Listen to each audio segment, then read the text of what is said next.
Welcome to this session on studying maths and possibly further maths too at A-level at West Coast Sixth Form. In this session we'll have a look at what's involved in studying a maths A-level and further maths, have a think about why you might want to choose to study these A-levels and what you can do after studying them. We'll also have a go at some A-level questions. So, what is a maths A-level? Here are some examples of some work that you would complete at A-level. You'll find some of it looks very familiar. You've done some trigonometry, you've met sine and cosine before, difference of two squares, solving equations, factorising, surds. Here it's putting together all these different types of skills to solve more complicated equations. You'll also learn new techniques. Calculus is a huge area of maths, which involves integration and differentiation. This is an example of integration, which is being used to find the area under a curve. Another useful thing to look at is logs. These are the inverse of indices or powers. You've learned all about the rules for working with indices. This helps you kind of work backwards from those techniques. You'll also study mechanics and statistics. Mechanics is about things in the real world, very similar to physics, how things move, forces, motion, velocities, accelerations, all those kind of ideas of what happens that makes something move and how it moves.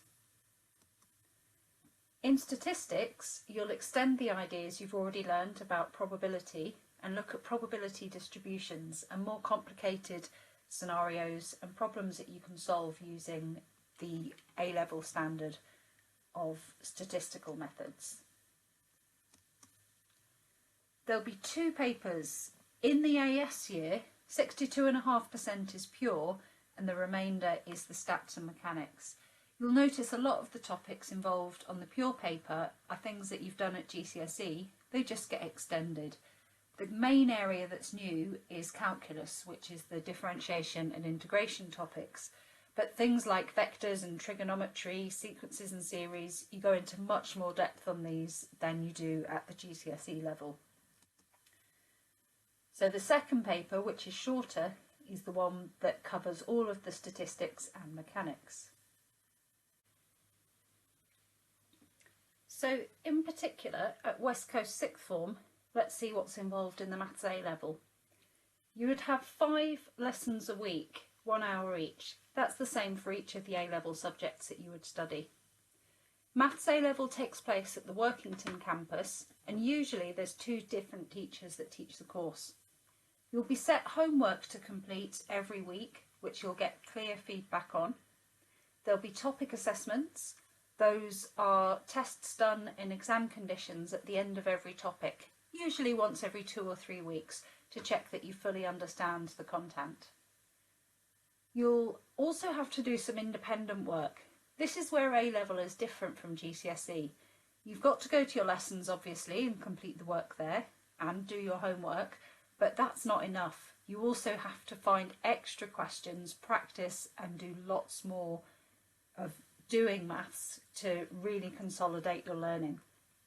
But there's loads of help and support available for you with this. As well as your teachers, we subscribe to a website which it's full of videos and kind of online walkthroughs and tests you can do online, lots of worked examples and so on to help you really understand the different things that you're covering. In order to take A-level maths at West Coast Sixth Form, we require that you get a grade 7 or higher in your GCSE maths. If you'd like to do further maths, you need a grade 8 or 9 at GCSE. So what is further maths? It's effectively the same sort of thing, but more complicated examples and some other topics that don't get included in the maths syllabus. In particular, in the pure maths, complex numbers and matrices are 2 big topics that you don't cover in maths, but you would learn about on the further maths course. You also do some statistics and mechanics in further maths, similar to what's covered in maths, just delving deeper, looking at different distributions and different more complex scenarios of forces and motions. So in further maths, it's an equal split between pure maths and applied maths. So you have two equal papers as opposed to the maths syllabus where there's more of an emphasis on the pure content. Here's some examples of some mechanics from further maths. You can possibly see it already looks a bit more complicated. Here's some statistics. This is from the Poisson distribution, another area that you would learn about in further maths. And some pure maths. These are diagrams representing complex numbers. So why would you want to study maths at A level? There's two key reasons. The first would be if you agree with this statement. Given that you'll be spending at least a third of your time doing maths, you really need to enjoy it. The other thing, maths is a huge advantage in lots of different things you might want to do in the future. So it gives you a good foundation for studying further and any career plans that you have. You'll notice I haven't put on here because I'm good at maths. The reason for this is a lot of people who do well at GCSE maths perhaps find it easy and get high grades without having to do the work. That's not the case for anyone at A level. So you shouldn't just think, oh, maths is an easy option for me because I'm good at it, because you'll find that everyone has to work really hard at maths at A level. So you do really need to enjoy it to study it. So after A levels, some people might go straight into work, others might want to do an apprenticeship or go to university. There's lots of apprenticeships for which it's very useful to have a maths A level before going on to those courses. At university, there are some degrees, like physics and engineering, where you have to have done A-level maths to be able to do those courses at degree level. There's loads of other degrees where it really helps to have done maths because they have a lot of mathematical content in them. Things like psychology, architecture, medicine, and lots of others that you might not think are particularly related to maths. It really helps if you know your maths going into those courses.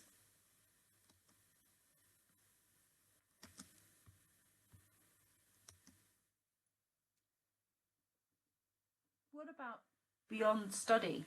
Careers involving maths, there's loads of them. At this point, in a moment, you should pause this video and take a look on the mathscareers.org.uk website. There are loads of videos and other information about places that maths crops up in all sorts of scenarios and certain careers that involve using maths. Depending on the interests of the people in your group, choose the videos most appropriate for you. Pause the video now and head over to mathscareers.org.uk.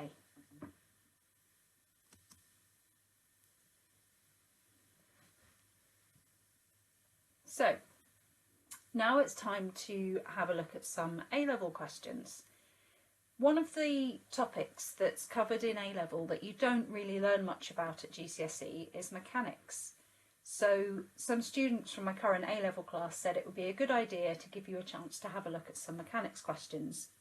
These come from an area where we look at situations where there's constant acceleration and what's known as the Suvat equations, because the variables involved are S, U, V, A and T, spelling out Suvat. S is the displacement, that's the distance from the original position in metres. Technically, displacement and the velocities and acceleration all have positive or negative signs, which is something you'd learn a lot more about at A level. We're going to slightly gloss over that for today. Initial velocity then, a bit like speed that it starts with, and that's measured in metres per second, which is written ms to the -1. The final velocity, so the velocity it ends up with after doing the acceleration, is also measured in metres per second, so we're using v there, and then a for acceleration, so that's how it's speeding up or slowing down, measured in metres per second squared, ms to the -2, and t for time, measured in seconds. Each of the Suvat equations, and there are 5 of them, just involves 4 of those S, U, V, A and T values. In any given scenario, in the more basic types of questions, you'll be given 3 bits of information and be looking for a 4th.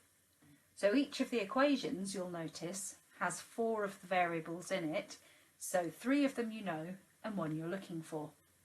So have a look at these and work out which of the 5 SUVAT equations you could use to find, for example in question 1, to find U if you knew the values of T, S and A.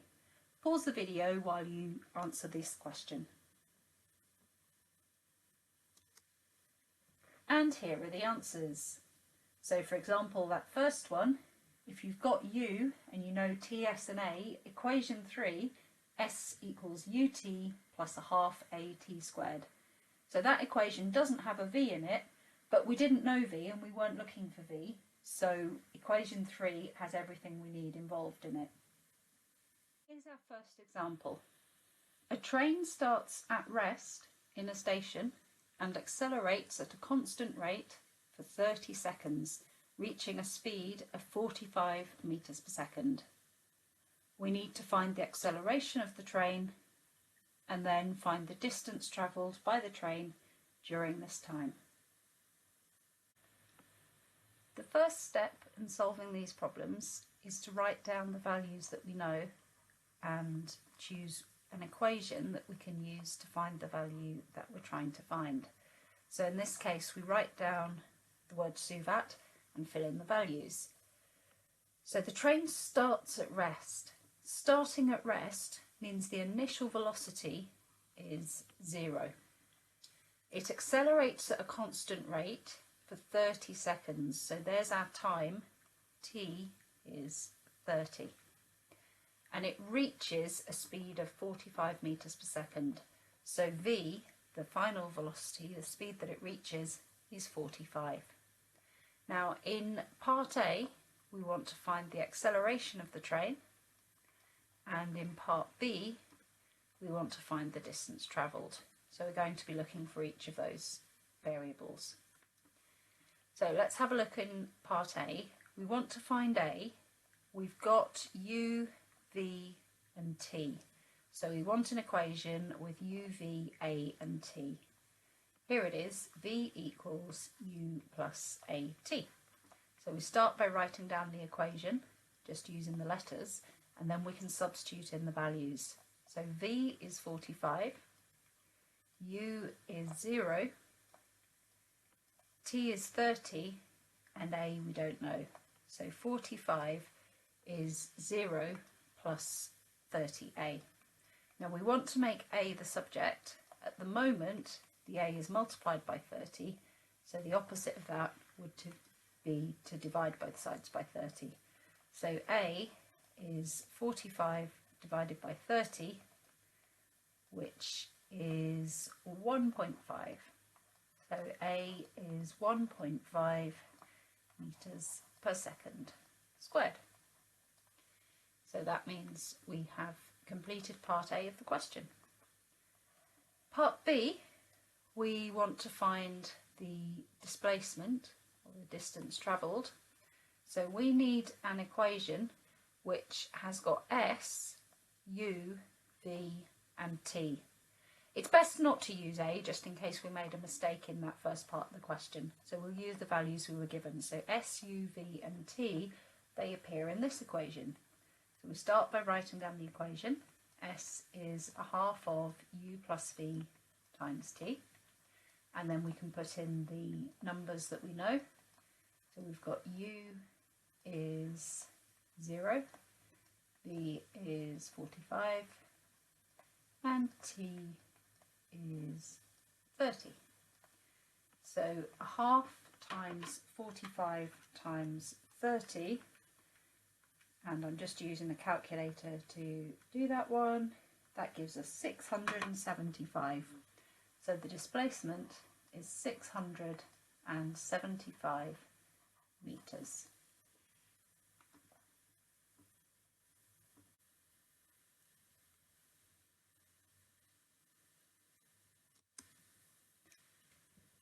Acceleration due to gravity.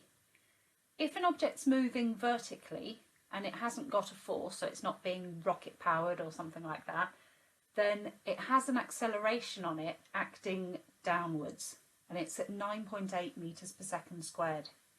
This means if something is travelling downwards, as in it's falling, it's going to be speeding up. You'll have seen this if you drop something from a tall height, it speeds up as it falls down. Its acceleration is 9.8 meters per second squared. If it's travelling upwards, and as you know, if you throw something in the air, it will slow down as it travels upwards, then the deceleration is 9.8 meters per second squared. So now time for the second example. The ball is thrown into the air and reaches a maximum height of 5 meters. How long did it take to reach this height? Now, in this question, we're looking for time, and the maximum height is 5 meters, but that looks like only 2 values. So we've got a couple of hints. One is about taking upwards as positive, and then we do actually know what the acceleration is, even though the question didn't mention acceleration. The fact that the ball's thrown and we've got vertical travel means we've got the acceleration due to gravity. The other thing is to think about what happens to the ball when it gets to the top. We begin the question in the same way by writing down the values of S, U, V, A and T, and filling in those that we know and see what we're looking for. So a ball is thrown into the air. We don't know the velocity it's thrown at. It reaches a maximum height of 5 meters. So the displacement is going to be 5. How long did it take to reach this height? So that's T is the thing that we're looking for. Now, that's 2 values. We should have 4 values involved. Let's have a look at these hints we've been given. We take the upwards direction as positive, so the ball's been thrown in the air, it's going to go upwards in the positive direction, so that is a positive 5. The acceleration due to gravity then is minus 9.8, so we can actually fill in the acceleration. The other thing, the velocity at the very top of its trajectory. Trajectory just means the path that it follows. So the ball goes up in the air and it comes back down. So it's slowing down and then it will just stop for a moment at the top before falling back down. So the final velocity will actually be 0. We've now got 4 values involved. So we want the equation with S, V, A and T. That's this one here. It's probably used the least frequently of all the SUVAT equations. Some people often forget about this one. So S equals VT minus a half AT squared. So we can substitute in the values. 5 equals 0, well 0 times anything is 0, minus a half times A, which is minus 9.8, T squared. Okay, so what have we got there? Well, this minus a half times minus 9.8, what you find when doing mechanics, you very quickly learn that 2 lots of 9.8 are 19.6 and a half of 9.8 is 4.9. Comes up a lot, and minus times a minus makes a positive value. So it's 4.9 T squared. So let's divide both sides by 4.9 and see what we get. That will be what T squared is. So T squared will be equal to whatever 5 over 4.9 is. So T, well, we need to do the opposite of squaring. So we'll need to square root. Now normally when we take a square root we should put a plus or minus sign, but in this case we just want the positive square root because time is always a positive value. So we get T is the positive square root of 5 over 4.9, and if you pop that in your calculator, round it to 3 significant figures, which is the standard rounding we do in mechanics, you'll get 1.01 seconds.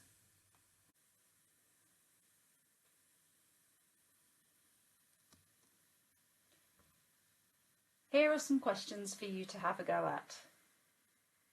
Pause the video so that you can have a go at these questions. Here are the solutions to question 1 and 2. So in question 1, the fact that it started from rest meant we knew that u was 0, and then we were also given the final velocity of 17 and the time of 30. We were looking for the distance, so the equation used is s equals a half u plus v times t. Final answer, 204 metres, and remember to give the units in your answer. In question 2, the fact that the ball was dropped meant that again the initial velocity was 0. We were given the time of 1.5, and because it was moving vertically, we have the acceleration of 9.8 metres per second squared. So to find the height, that's the distance we're looking for, we use the equation s is ut plus a half at squared, and to find how fast it's moving as it hits the ground, that's the velocity we're looking for, and we use v equals u plus at. So final answers were 11.025 metres and 14.7 metres per second. So in question 3, we were given information about a car travelling at 20 metres per second. So that's our u, the initial velocity. The distance given was 30 metres, so that's our s. And we were asked about how long it takes to come to rest and what the deceleration is. When it comes to rest, that means it finishes up not moving, so the final velocity, v, is 0. So to find the deceleration, we find the acceleration, and we actually get a negative value. The equation with acceleration and the other variables involved that we use is v squared is u squared plus 2as. When we put the numbers in, we end up with acceleration as a negative value, which means it's decelerating, and the deceleration is 6.67 metres per second squared. That's rounded to 3 significant figures, which is the standard rounding we use in all mechanics questions at A level. For the question about how long it takes, we're looking for a time, so the equation we need is s equals a half u plus v times t, and when we put the values in, we find out that it will take 3 seconds to come to rest. In question 4, we're given information about the speed it starts at and that finishes, so 2 to 16, so u is 2, v is 16, it takes 10 seconds, so t is 10, and we're looking for the acceleration a and the distance s. The equations are v equals u plus at.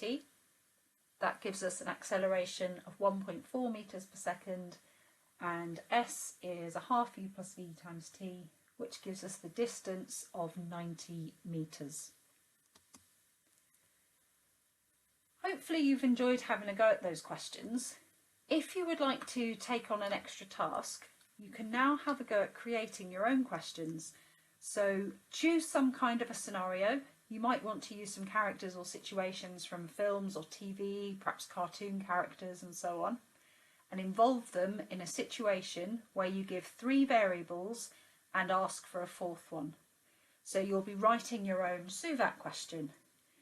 Type it up, maybe use Word, Publisher, PowerPoint, whatever you're most familiar with, or you could even make a video if you like. Put some pictures in and also provide a full worked solution to come to the answer. If you do this, you should send it to us at office@westcoastsixthform.org and we'll provide feedback on your work. We look forward to hearing from you. At this stage, hopefully, there's someone in the room who can answer any questions you might have about taking maths or further maths at A level. If you have anything else that's still left unanswered, please do contact us at West Coast Sixth Form. If you email the office at the address given just now, then that will get forwarded on to me and I'll be happy to answer your questions. Thank you.